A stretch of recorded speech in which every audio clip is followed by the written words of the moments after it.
Բարև ձեզ հարգելի հետևորդներ, կրկին էկոնոմիկսն է։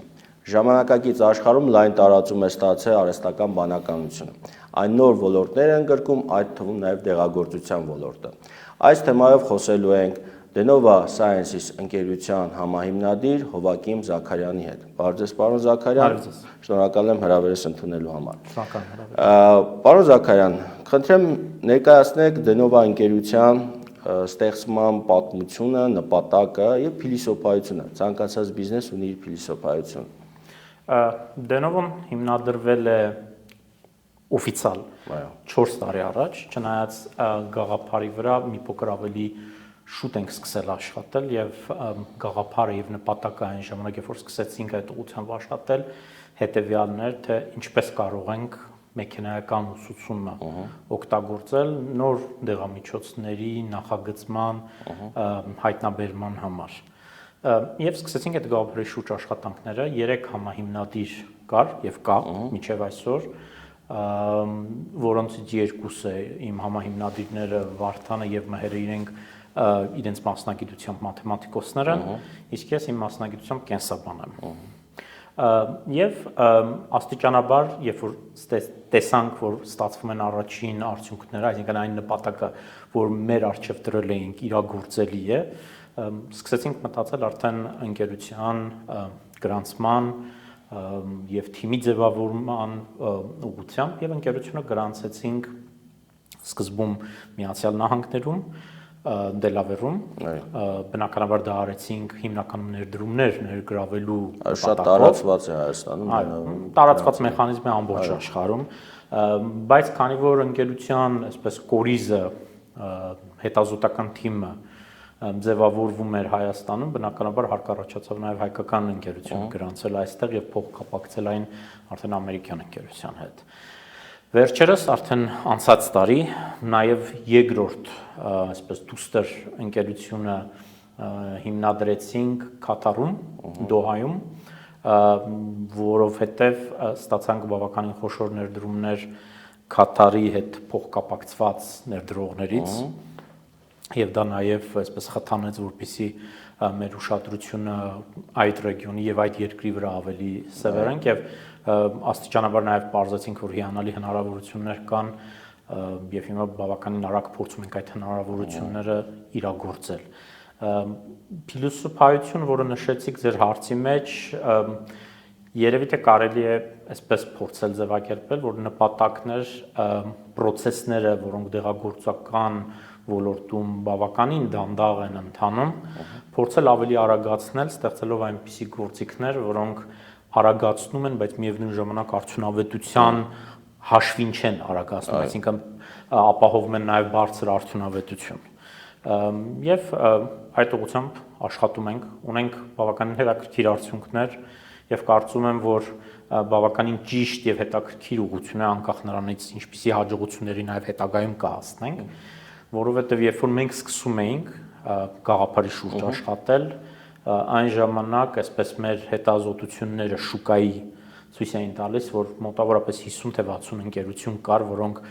օգտագործում են մեքենայական ուսուցումը հենց նույն նպատակով։ Այսօր, ավելի ճիշտ անցած տարի 2025-ին արդեն այդպիսի ընկերությունների թիվը հասավ մոտ 800-ի, այսինքն 10 անգամ ավելացավ ընդամենը 3-4 տարվա ընթացքում, ինչը ստեցություն ցույց է տալի, որ ուղղությունը ճիշտ ուղղություն է,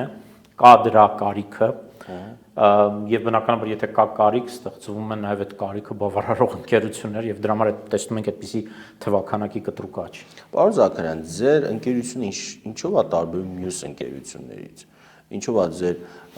մեքենայական այսպես ուսուցման ծրագիրը, մոդելը տարբերում մյուս ծրագրերի, դեղագործական ծրագրերից։ Մեքենայական ուսուցման համար անկախ նրանից դեղագործության մեջ եք օգտագործում թե որևէ այլ ոլորտում անհրաժեշտ են տվյալներ, որոնք դուք օգտագործում եք մարզելու համար այդ մոդելները, որոնք հետո ինչ որ որոշակի խնդիրներ պետք է լուծել։ Կան ոլորտներ, որտեղ տվյալները շատ են եւ հետեւաբար կարող եք շատ էֆեկտիվ մոդելներ արդյունքում ստանալ, բայց կան ոլորտներ, որտեղ տվյալները բավականին քիչ են։ Եվ ցավոք սրտի դեղագործությունը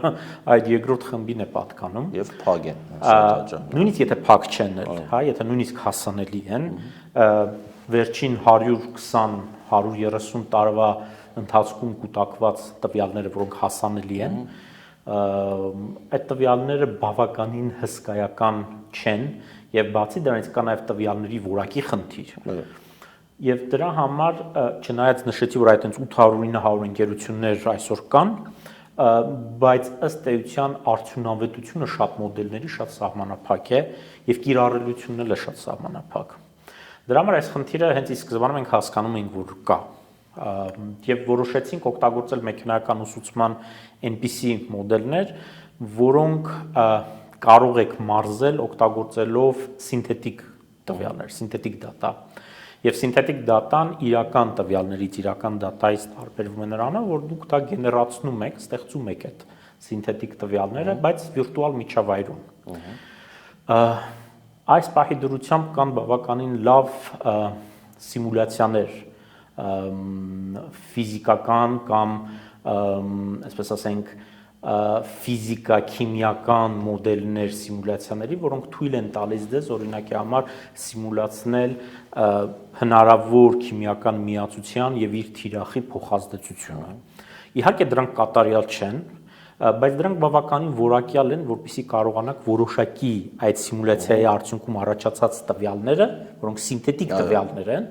օգտագործել ձեր մեքենայական ուսուցման մոդելները մարզելու համար։ Եվ մենք որոշեցինք այդ ուղղությամբ գնալ։ Երբ որ գնում էինք այդ ուղղությամբ, երևի մեզնից բացի 1 կամ 2 ընկերություն էլ կար, որ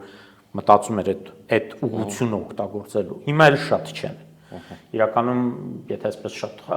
խոր ուսումնասիրություն անեք, հավանաբար 5-6 ընկերությունից ավել չեք գտնի, որ օգտագործում են այդպիսի մոտեցում, որովհետև դա բավականին հաշվողական տեսակետից ծանր process է։ Շատ ավելի բարդ, այսպես ասենք, մաթեմատիկա ունի իր հետևում, քան թե դասական մեքենայական ուսուցման մոդելների օգտագործումը։ Բայց ես վստահ եմ, որ առաջիկա 3 կամ 5 տարվա ընթացքում ընկերությունները, որոնք հենց նույն մոտեցումներն են կիրառում, ոնց որ հիմա մենք, դրանց թվականակ այդպիսի ընկերությունները կտրուկ ավելանալու են։ Հետևաբար լավ է, որ մենք սկսեցինք հենց ամենասկզբից եւ բնականաբար այդ առավելությունը, որ մենք դրանով զբաղվում ենք արդեն մի քանի տարի, մեզ տալիս է նաեւ շուկայում որոշակի առավելություն։ Մասնավորապես մեզ թույլ է տալիս զբաղվել այնպիսի ոլորտներում տեխնացու դեղամիջոցների նախագծմամբ, որտեղ տվյալները ընդհանրապես չկան։ Եվ հետեւաբար այլ ընկերություններ, որոնք մեքենայական ուսուցման իրենց մոդելներն են օգտագործում, իրենք ուղղակի չեն կարող այդ թիրախներով զբաղվել դատայի բացակայության պատճառով։ Սա տալիս է, այսպես ասենք, բավականին զգալի առավելություն եւ նաեւ էապես տարբերակում է մեր տեխնոլոգիաները ուրիշներից։ Պարոն Զաքարյան, նաև կարծում եմ շատ կարևոր է հասկանալ ձեր աշխատանքի կամ գործունեության արդյունքը։ Այս տարիների ընթացքում դուք ինչ դեղամիջոցներ եք նաև հայտնաբերել, ստեղծել, որոնք անցել են կամ կարող են անցնել լաբորատոր կամ կլինիկական փորձաքննություն։ Նայեք, ընդհանուր նախ ձեր հարցին պատասխանելու համար ասեմ, թե որքան է տևում այդ ամբողջ process-ը, հասկանալու համար ժամանակային կտրվածքում արդյոք կան հաջողություններ մեր մոտ, թե ոչ։ Նոր դեղամիջոցի ստեղծման ամբողջ ցիկլը լաբորատորիայից սկսած մինչև այն պահը, երբ որ այդ դեղամիջոցը իրոք հասնում է արդեն հիվանդին, անցնելով նաև կլինիկական փորձարկումների բոլոր էտապները, դա տևում է մոտավորապես 10 տարի։ Մեքենայական ուսուցման մեթոդները գալիս են որոշ չափով արագացնելու դա, բայց այնտեղ դրամատիկական այսպես փոփոխություն արագության չի լինելու, 10 տարին երբեք չի դառնալու 3 տարի կամ 5 տարի, որոշակի չափով արագանալու է այդ լաբորատոր հայտնաբերման եւ լաբորատոր հետազոտությունների արագության փուլը, բայց գրեթե որևէ ազդեցություն չունենալու օրինակ կլինիկական փորձարկումների տևողության, process-ի եւ նաեւ բյուրոկրատիայի մասով, որովհետեւ բազմաթիվ թղթաբանությունների պահանջները բերում են նրան, որ նաեւ այդ ամբողջ process-ը երկար է դառնում ուղղակի։ Հիմա գալով ձեր հարցին եւ մեզ, երբ որ մենք ստեղծեցինք ընկերությունը 2022-ին, ստեղծումից հետո մոտավորապես 2 տարի տևեց, մինչև մենք կարողացանք, այսպես ասենք, գիտականորեն վալիդացնել են տեխնոլոգիան եւ այն ալգորիթմները, որոնք մենք ստեղծեցինք։ Եվ փաստացի մեր համագործակցությունները արտաքին մեր գործընկերների հետ, որոնց հետ մենք իրականացնում ենք որոշ նախագծեր այդ նոր դեղամիջոցների հայտնաբերման համար, փաստացի սկսեցինք 2024-ի արդեն երկրորդ կեսից սկսած։ Եվ ունենք բավականին հետաքրքիր արդյունքներ տարբեր գործընկերների հետ։ Բայց դեռևս վաղ է ասել, որ դրանցից որևէ մեկը կհասնի կլինիկական փուլ։ Իհարկե մեր նպատակն է ունենալ այնպիսի պրեկլինիկական կամ կլինիկական տեխնացուներ, որոնք արդեն պատրաստ են մտնել կլինիկական հետազոտությունների փուլ, բայց նաև պետք է այստեղ հստակ պարզ դարձնել, որ մենք ինքներս որպես ընկերություն չենք ծրագրում մեր սեփական կլինիկական հետազոտություններ անել։ Մեր ամբողջ բիզնես ռազմավարությունը, մոդելը հիմնված է նրա վրա, որ մենք ստեղծում ենք նախակլինիկական տեխնացուների, որոնք պատրաստ են մտնել կլինիկա հետազոտության համար եւ վաճառում ենք այդ տեխնացուներին ավելի խոշոր ընկերությունների դեղագործական, որոնք ունեն թե կլինիկական հետազոտություններ անելու փորձառություն եւ թե նաեւ համապատասխան ֆինանսական միջոցներ, որտեղ ֆինանսական միջոցները շատ կարեւոր մեծ դեր են խաղում։ Ես նշեցի այդ 10 տարվա process-ը, բայց նաեւ 10 տարվա process-ից բացի այդ ամբողջ գործընթացը շատ նաեւ թանկ է եւ 1 միլիարդից ավել է հիմնականում միջինը պահանջվում, որպեսզի դուք վերջում ունենաք դեղամիջոց եւ այդ ահռելի մի այսպես առյուծի բաժինը այդ նշածս գումարի հենց տանում են կլինիկական հետազոտությունները եւ նույնիսկ շատ ավելի խոշոր ընկերությունները, դենովոյից ավելի խոշոր ընկերությունները սեփական ներուժը ունեն կլինիկական հետազոտություններ անելու համար։ Դրա համար մեր ռազմավարությունը այն է, որ մենք ստեղծում ենք նախակլինիկական asset-ներ, այսինքն, չգիտեմ հայերեն դրա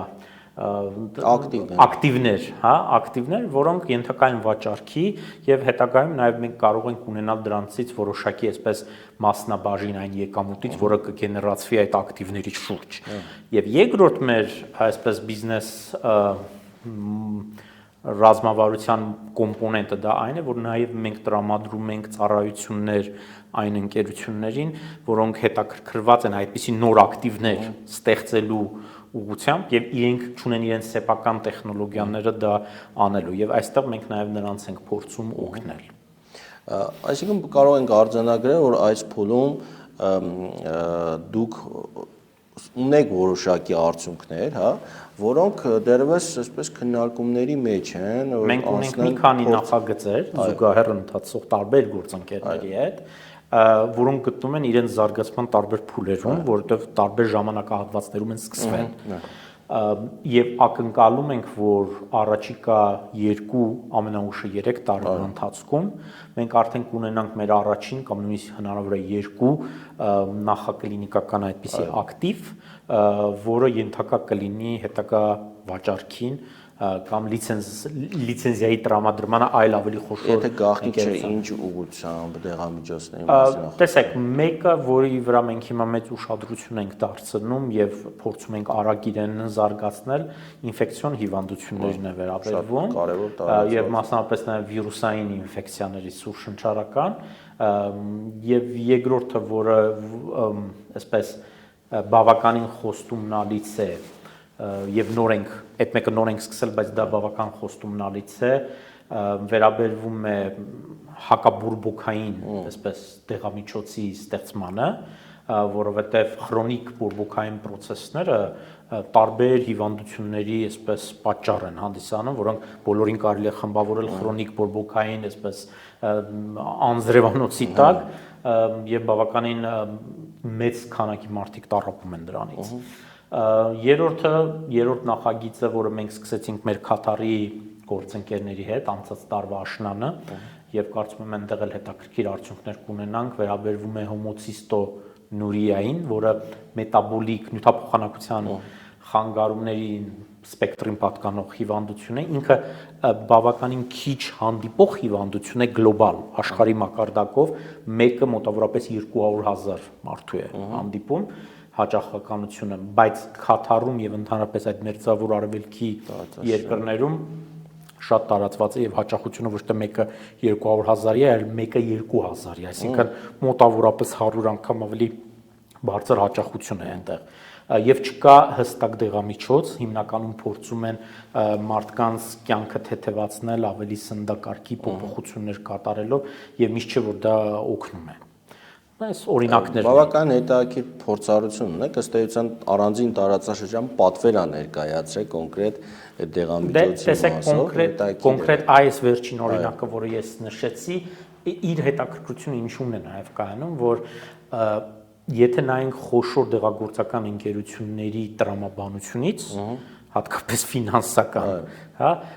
այդ հիվանդությունը դժվար թե խոշոր դեղագործական ընկերությունների համար շատ հետաքրքիր լինի։ Այո, բայց կոնկրետ ռեգիոնի համար սա լուրջ խնդիր է եւ մենք փորձում ենք ֆինանսական միջոցներ ներգրավել հենց ռեգիոնից, հենց ռեգիոնին այսպես վերաբերվող խնդրի լուծման համար։ Առայժմ ստացվում է, լավ ունենք գործընկերներ, որոնց հետ համատեղ անում ենք այդ նախագիծը եւ կարծում եմ, որ այս տարվա ավարտին մենք արդեն ինչ որ առաջին հետաքրքիր արդյունքները կունենանք, որը մեզ թույլ կտա ավելի հստակ պատկերացնել հետագայում ուր կարող ենք հասնել այդ թեմայի վերաբերյալ, բայց եթե այս օրինակով փորձենք ընդհանուր տրամաբանությունը հասկանալ, ընդհանրապես դեղագործական ընկերությունների համար բնականաբար առաջին հերթին հետաքրքիր են այն նախագծերը, որոնք մեծ շուկա ունեն։ Ցավոք սա է տրամաբանությունը, եւ դա է նաեւ պատճառը իր հերթին, որ շատ եւ շատ հիվանդություններ, օրինակ մասնավորապես ինֆեկցիոն հիվանդություններ, միջև հիմա չունեն իրենց լուծումները, հա, բուժումները, որովհետև շուկան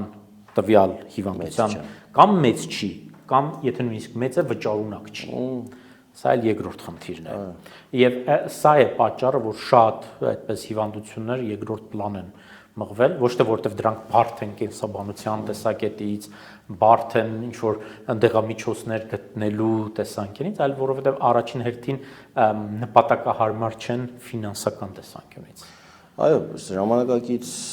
դեղագործության ոլորտում ֆինանսը, պահանջարկը շատ հարցեր է լուծում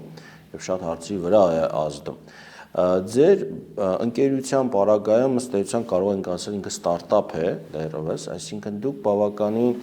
ակտիվ եք եւ փորձում եք ինչպես ներքին, այնպես արտաքին ֆինանսական ռեսուրսներ ներգրավել։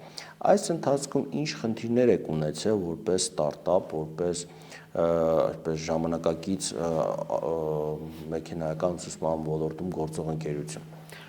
Մեր ամենագլխավոր խնդիրը, որը կապված է նաեւ մեր գործունեության աշխարհագրական վայրից Հայաստանից, հիմնականում դա մարդկային ռեսուրսների պակասն է։ Նույնիսկ տեսեք, ես չեմ նշում ֆինանսական պակասը։ Վերջին 4 տարվա ընթացքում մենք կարողացել ենք թե ներդրումների, թե դրամաշնորհների տեսքով միասնական sense կոնսոլիդացված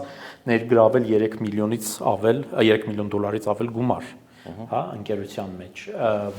Եվ այստեղ այդքան ֆինանսական խնդիրը չի, որքան համապատասխան մասնագետներ ունենալու մեջ է խնդիրը։ Ինչ մասնագետներ եք փնտրում։ Տեսեք, շատ կարևոր է հասկանալ, որ նմանատիպ ընկերություն կամ ստարտափները դրանք այն ընկերություններն են, որոնք միջդիսցիպլինար են, հա, այսինքն սա միայն մաքուր ինչ որ ծրագրավորողներ չեն, data scientist-ներ չեն, մենք ունենք թե համակարգչային քիմիկոսներ, համակարգչային կենսաբաններ, data scientist-ներ, այսինքն սա բավական միջդիսցիպլինար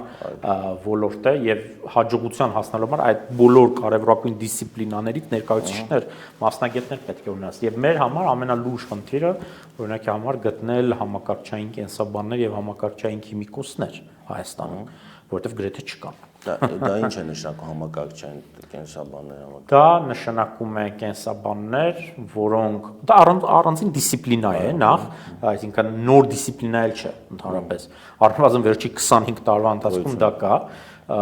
Դրանք այն մասնագետներն են, այն գիտնականներն են,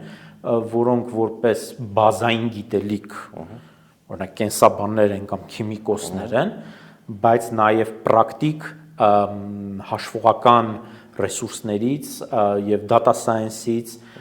մեքենական ուսուցումից շատ լավ այսպես կիրառական գիտելիքներ ունեն եւ կարողանում են օրինակի համար ես նշեցի ֆիզիկական սիմուլյացիաները, ֆիզիկա-քիմիական սիմուլյացիա, այդ սիմուլյացիաները իրականացնել։ Սա կոնկրետ դիսցիպլինա է։ Մենք ունենք այդպիսի դպրոց Հայաստանում համալսարան։ Ցավոք սրտի չունենք։ Կա կենսաինֆորմատիկայի որոշակի այսպես արդեն ձևավորված կարելի ասել դպրոց, հա, որոշակի լաբորատորիաներ, խմբեր, որոնք հենց կենսաինֆորմատիկա ոլորտից են, բայց ավելի շատ իրենք կենտրոնացած են ոչ թե այդ հաշվողական կենսաբանության սիմուլյացիաների մասով, հա, մոդելավորմամբ եւ սիմուլյացիաներով, այլ ավելի շատ կենտրոնացած են օրինակի համար գենոմների ընթերցմամբ, դրանց վերլուծությամբ, անալիզներով, այսինքն դա մի փոքր լրիվ այլ այսպես ուղղություն է։ Իսկ ինչ վերաբերում է օրինակ հաշվողական քիմիկոսներին կամ քեմինֆորմատիկներին, հա, դա ընդհանրապես չկա։ Եվ մենք է որ ընկերության ներսում սկսեցինք այդ կադրերին ստեղծել, աճեցնել եւ այսօրվա դրությամբ արդեն մենք ունենք 3 հաշվողական քիմիկոսներ, քեմինֆորմատիկներ եւ փորձում ենք ինչ որ ձևով նաեւ բերել նրան, որ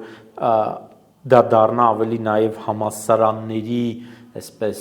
գործունեության արդյունք, որպեսզի նմանատիպ կուրսերը ավելի լուրջ ձևով եւ ավելի այսպես սիստեմատիկ ձևով դասավանդվեն համալսարաններում, որովհետեւ այդ մասնագիտությունները, գիտեք,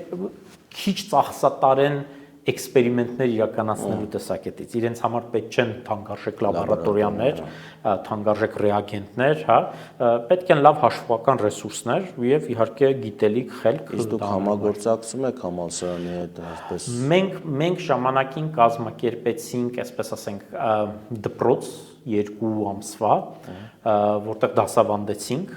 եւ այդ դասավանդման արդյունքում աչքի ընկած ուսանող աշակերտներին դպրոցի վերցրեցինք աշխատանքի եւ իրենք աստիճանաբար աճեցին։ Փորձել ենք ինչ որ համագործակցություն օրինակ նույն ամերիկյան համալսարանի հետ սիրով էլի կփորձենք համագործակցել թե նշածս համալսարանի, թե օրինակ Երևանի պետական համալսարանի կամ մյուս համալսարանների հետ, բայց առայժմ կամ մեր ժամանակը չի հերիքում կամ միգուցե շատ մեծ հետաքրքրություն մյուս կողմից էլ չենք տեսնում դա համատեղ անելու համար։ Բայց բնականաբար եթե դա լինի, միանշանակ դա ոչ միայն մեր ընկերության համար լավ կլինի, այլ ընդհանրապես նոր ոլորտ ստեղծելու եւ դա զարգացնելու համար կարծում եմ շատ հետաքրքիր ոլորտ է, որովհետեւ նշեցի որ ռեսուրսատար չէ։ Այդ ոլորտը կարծում եմ շատ ավելի հեշտ կարող է համագործակցության շրջանակներ ընդլայնել, ինչպես նշեցիք հաշվի առնելով որ ռեսուրսատար չի, դրան գումարած որ ունենք որոշակի ենթակառուցվածքներ։ Օրինակ Երևանի պետական համալսարանը վերջերս բավական հզոր այսպես դատա ցենտր ա բացում եւ այլն, այսինքն կարծես թե ենթակառուցվածքները կամանց ստեղծվում են։ Իսկ թվում է այստեղ գալիս արդեն մարդկային գործերը համագործակցության այդ կապերի ստեղծումը, որը անշուշտ ժամանակատար աշխատատար process է։ Համաձայն եմ ձեզ հետ։ Կարևոր է հասկանալ, որ նմանատիպ ենթակառուցվածքները եթե դրանք ստեղծում ես, պետք է նաև հաշվարկ ունենաս, արդյոք ունես այդքան գիտական ռեսուրս, որպեսզի այդ ենթակառուցվածքներից օգտվես։ Այո, ծանրաբեռնություն ապահովելու համար։ Ես հուսով եմ, որ այդ նոր ենթակառուցվածքները բավական ծանրաբեռնված կլինեն եւ նաեւ միևնույն ժամանակ իրենք խթան կհանդիսանան նոր գիտական ռեսուրսի, այսպես ասենք, ստեղծմանը, հա, որովհետեւ դու կարող ես ունենալ դատա կենտրոններ, կարող ես ունենալ, չգիտեմ, հարյուրավոր GPU-ներից կազմված ինչ-որ հաշվողական ռեսուրսներ, բայց արդյունքում ունենաս ընդհանրապես 2 ենթադրենք լաբորատորիա, 2 գիտական խումբ, որը ընդհանուր 5% ծանրաբեռնվածության չի ապավի։ Հուսով եմ, որ այդպիսի իրավիճակ մենք չենք ունենա, եւ հետեւաբար իմ նաեւ մյուս հույսային է, որ մեծ ուշադրություն կդարձվի հենց մարդկային ռեսուրսների ստեղծմանը։ Բացի մարդկային ռեսուրսների խնդրից, այլ ինչ խնդիրների հետ է առնչվում դենովon։ Տեսեք, օրինակի համար կարծում եմ օրենսդրական դաշտը կարող է շատ ավելի ճկուն լինի ստարտափների կամ գիտահեն տեխնոլոգիական ընկերությունների համար, հա։ Այնուամենայնիվ ինչ նկատի ունեք ավելի կոնկրետ։ Տեսեք, առաջին հերթին մինչև վերջերս, իդեպ ես հիմա չգիտեմ փոխվեց դա թե ոչ, որտեղ խոսակցություններ կա, որ պետք է փոխվի, ընդունվի, բայց մինչև վերջերս առնվազն գոնե մինչև անցած տարի ներդրումային ամենահայտնի գործիքներից մեկը, որով ինվեստորները ներդրում են անում այս փուլի ընկերությունների մեջ, որոնք կոչվում են Safe-ի տարբերակով ներդրում անում, Հայաստանում ճանաչվող պայմանագիրը մշակվեց վերջերս, այո, արդյոք ընդունվեց թե չէ, տեղյակ չեմ, գիտեմ, որ ինչ-որ տենց ցանկություններ կար։ Սա մի օրինակն է, հա։ Երկրորդը, որ կարծում եմ միգուցե ավելի օրենսդրական չէ խնդիրը, բայց ավելի կազմակերպչական է, որ պետք է շատ ավելի մեծ ուշադրություն դարձնել վենչուրային ֆոնդերին։ Ես դեռ ուսանողական տարիներից հիշում եմ, չնայած այն ժամանակ որևէ ինչ-որ այդպես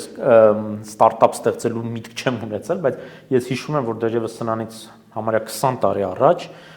կար խոսակցություն, որ պետությունը պետք է վենչուրային ֆոնդ ստեղծի եւ այլն։ Այդ խոսակցությունը մինչեւ հիմա կա։ Այսինքն կամ ինչ որ բայ ծլում է, խոսում են, հետո մարում է այդ թեման։ Այս բանի 5-6 մասնավոր ֆոնդ կան։ Այո, հիմա եթե պետությունը չի կարողանում դա ինքնուրույն կազմակերպել, մի տարբերակ է, որ եղած ձեր նշած մասնավոր ֆոնդերի մեջ ներդրում կատարի։ Ամենապարզ տարբերակը, որ մենք անդադ մտածում ենք, որը շատ աշխատող լավ տարբերակ կլներ, որ պետությունը համաներդրող հանդիսանա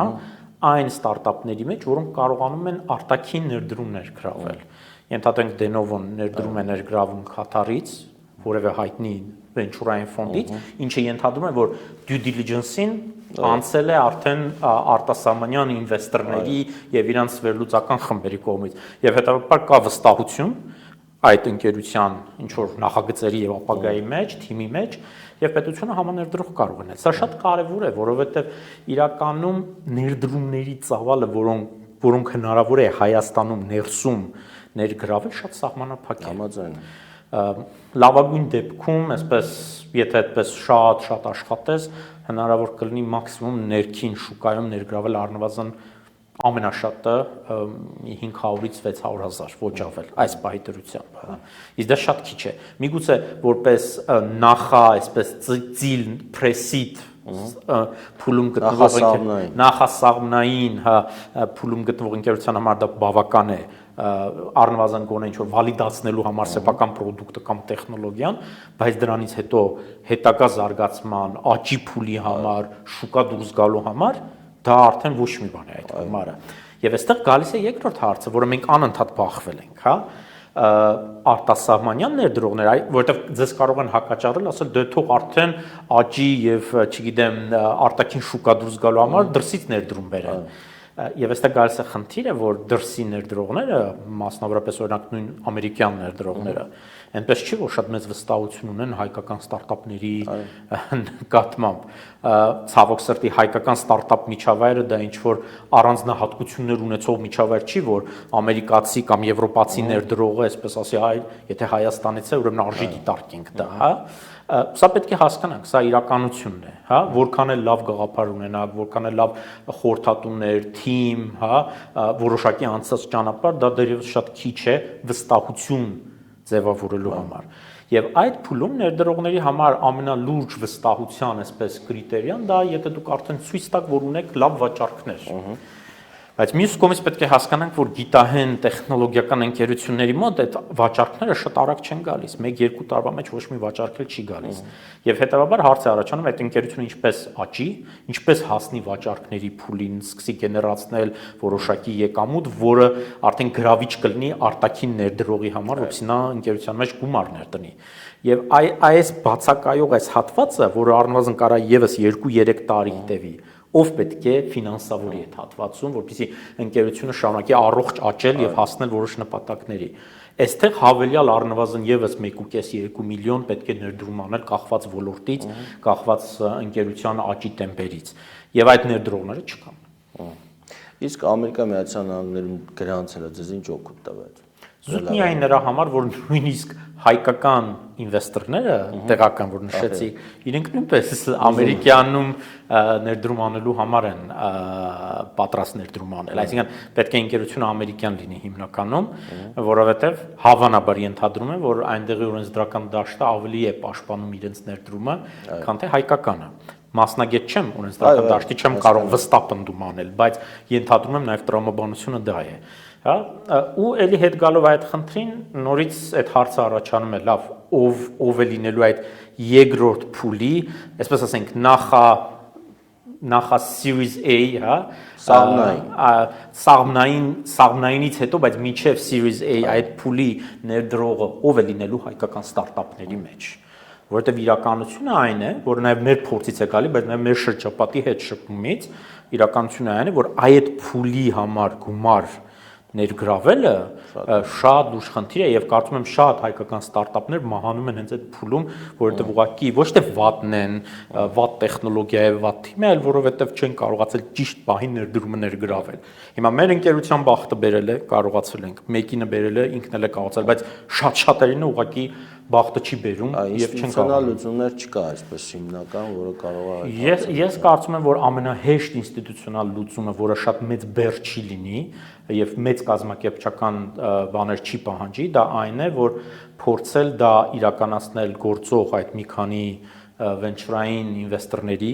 ճանապարհով, իրանց մեջ գումարներ դնելով, որպեսզի իրանք էլ արդեն այդ փուլի ընկերությունների մեջ գումարներ դնեն, կամ որպես ալտերնատիվ տարբերակ, եթե ընկերությունները կարողանում են գոնե մեկ արտասահմանյան ինվեստորի ներգրավել, պետությունը դրան համարժեք չափով գումար կդնի։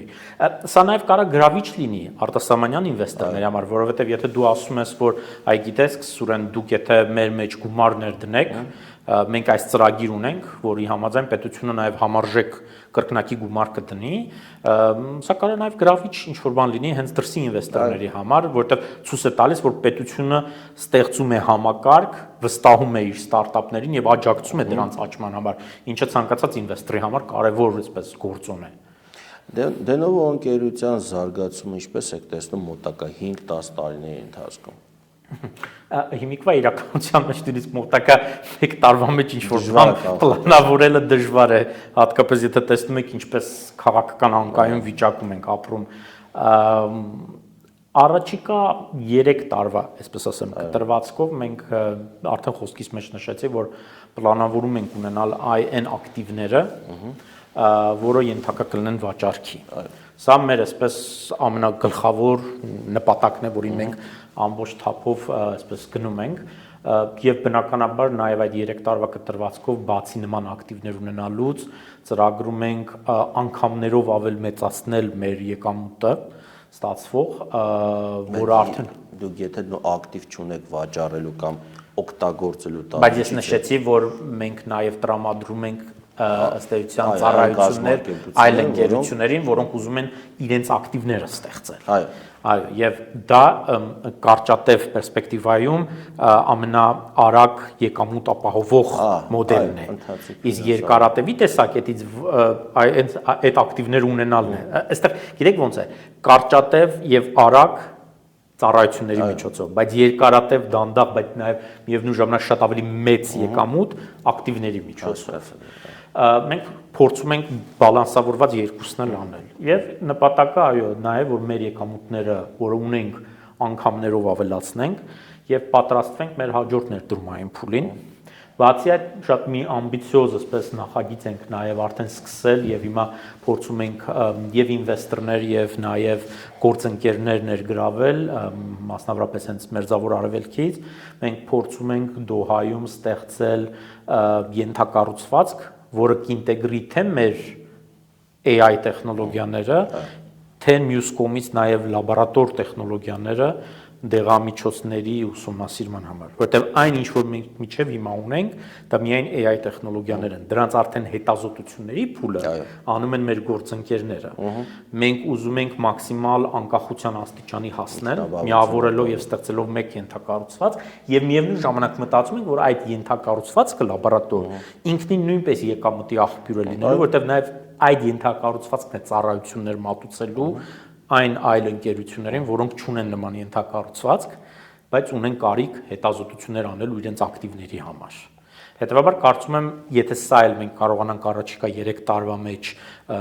ոչ միայն սկսել, այլ նաև հասցնել այսպես կայացած վիճակի, ապա մենք շատ լավ դիրքերում կլինենք հաջորդ մեր ներդրումային փուլի համար, բայց որպես վերջնաարդյունք իհարկե ունենալ ակտիվներ,